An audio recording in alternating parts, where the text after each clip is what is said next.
Hey there, fellow advisors. I'm Allyson Brantley. I'm the director of the honors program. I'm also an assistant professor of history over in the Department of History and Political Science. And I wanted to make a quick video for you all as we head into advising season to provide a refresher on the requirements of the honors program and provide some guidance on how to advise honors students if they end up in your office.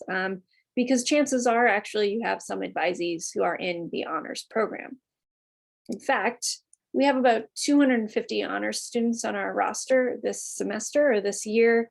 These are all undergraduates, but 10 to 20% of them are transfer students. And so it's a pretty robust program that extends across the colleges and across different departments.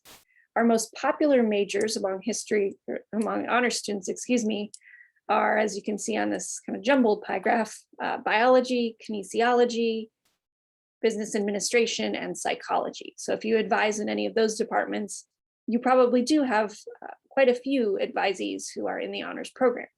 But as you can also see here, our honors program students are in all of our majors and really represent the diversity of our various programs.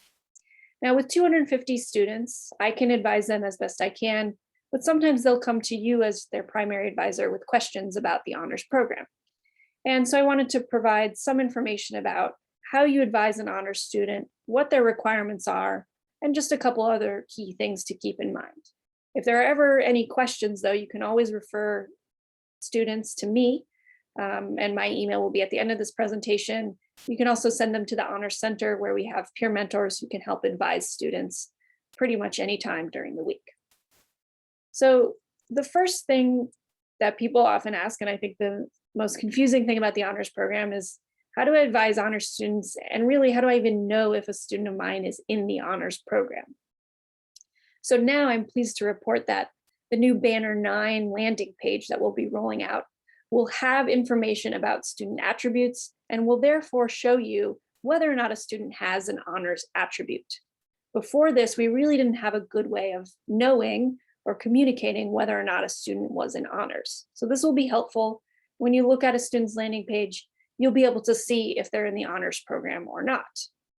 Now, once you get to the degree tracker, however, there's not an immediate place where you will see honors program requirements. However, honors program students do have a set of requirements that they need to fulfill in order to graduate from the honors program. So what we do to track this is we use the what if function on the My Degree Tracker. And I'll walk you through some screenshots of how to do this. So first, when you're on a student's main degree tracker page, you're going to navigate to the what if function on the left-hand side. You'll click what if. You'll then go to the degree drop-down box, which you see here with the arrow, go down to H and select honors certificate, and hit process. Once you do that, the honors program requirements will come up. It's not really a certificate, but that's what we call it here.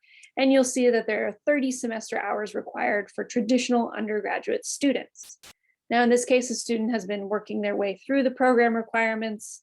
But one thing I want to note, just to let everybody know, is that because it's not a degree granting program, the registrar's office doesn't process substitutions for honors classes. So in some cases, students will have fulfilled classes via basically an informal substitution, but that won't show on the main degree tracker page.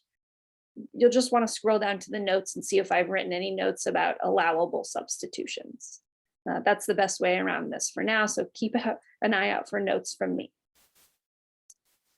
Now, in a minute, I'll get to the basic requirements of the program, but I just want to sort of emphasize that when you're advising honors students, in addition to making sure they're moving through the classes, they should use honors classes and requirements to fulfill their GEs.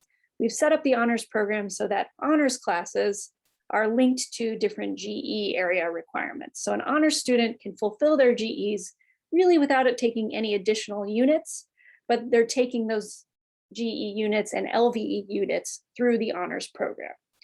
So what I'll show you now is something we have on the website, and I'll share the link that shows which of our required honors classes for TUGs and electives count towards various GE level requirements. So honors students take a 1-semester writing class, usually as a flex, that satisfies both A and B of writing. They take Global Ideas 1 and Global Ideas 2. They can take that in any order that satisfies humanities requirements, and so on and so forth. You can see a student can fulfill all of their LVE requirements and then a variety of GE requirements as they move through the 30-unit program with honors. We do have a different set of requirements for transfer students just because transfer students come in having fulfilled many GE requirements. So we want to welcome all transfer students in who qualify for the honors program, and questions about admissions and qualifications can be found on our website, or you can reach out to me separately. But if a transfer student joins the honors program, they have a core requirement of 6 units. So they take either Global Ideas 1 or 2 and our 2-unit senior project, and then they take 8 units of electives. So it's essentially half the amount of requirements of a TUG who's going through the honors program. And they can do this really in 2 years, but I am making some catalog changes. I'm trying to update the degree tracker to reflect this separate set of requirements. In any case, there are requirements for the honors program. A student needs to move through the required classes at a pretty good pace and maintain their GPA in order to stay in the honors program. So they need to maintain a minimum overall GPA of 3.3, and they need to take at least 1 honors class per academic year. And I check student records every semester to make sure they're keeping up with this.